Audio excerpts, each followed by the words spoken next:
Good evening. Here is your WBCQ Fictitious Newscast. This WBCQ Fictitious Newscast was brought to you by Quicksilver Messenger Service, defunct since the 1970s. If we don't deliver your package on time, you might as well give up. And by a couple of drunks. Good evening. I'm Jeremy Mixer. And I'm Scott Duran. And in the fictitious world news today, the ever-serious Glenn Hauser was caught making a joke on his show, prompting him to be rushed to the local hospital immediately. A spokesperson declined to comment, and there are no reports of Hauser's fictitious symptoms. And Bittersweet from La Bon Bon Club decided to karate chop Bill Cooper yesterday afternoon due to Cooper's disposition that she was a government spy. Later on, Bittersweet apologized when she decided not to send any more vending machine toys to the planet. And taking a look at the Canadian news, in Toronto, the people at Idio Audio accidentally prank called themselves, causing ruckus and confusion among staff members. The prank eventually reversed itself, temporarily forcing the entire staff to evacuate. No one was injured at Idio Audio or WBCQ at the time. As a matter of fact, this story didn't even happen. And in unbelievably false news, Jason Hill, the soon-to-be board op of WBCQ, played something else other than DJ rap for a WBCQ sign-on song. Rap was not offended due to the fact that she has no idea what shortwave radio is and doesn't even know that this station exists. This offense was Hill's first, and he swears that he might do it again.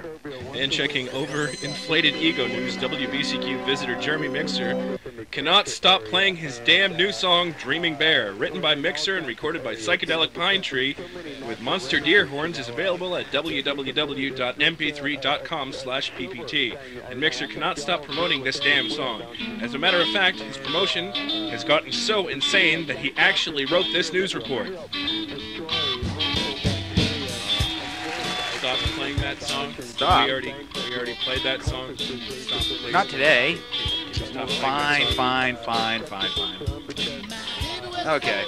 Well, welcome back to the completely untrue, 100% fictitious WBCQ newscast. In 30-pack news, Timtron from Radio Timtron Worldwide belched a 37-minute and 22.4-second belch, breaking the previous record of 32 seconds held by Mr. McFeely from Mr. Rogers' Neighborhood.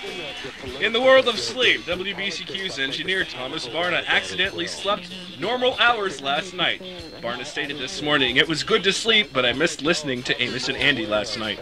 WBCQ General Manager Allan H. Weiner had no comment about this amazing occurrence because he was never asked about it in the first place. And speaking of Amos and Andy, in same-sex marriage news, Amos and Andy eloped last weekend. Even after the world experience, Amos still told Andy to shut up.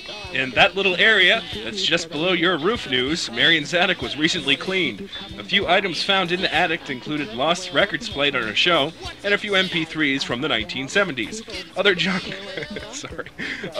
that was cleaned out was put on Alan Weiner's land for the sole purpose of filling up the fifth storage bus. Weiner's radar now picks up signals of high-pitched, raspy voices. And in musical news, Brenda Farley got her fingers stuck in her guitar. Her husband attempted to help, but the guitar eventually engulfed them both. Farley continues to play music here on WBCQ. In shocking news, Johnny Lightning struck Rod Stewart in an electrifying maneuver. Stewart was struck in the thigh, giving him hot legs. Stewart's voice is unhurt, unfortunately. And moving on to wrong turn news, the right perspective had a tire blowout and accidentally turned left. Frank of Queens escaped unhurt.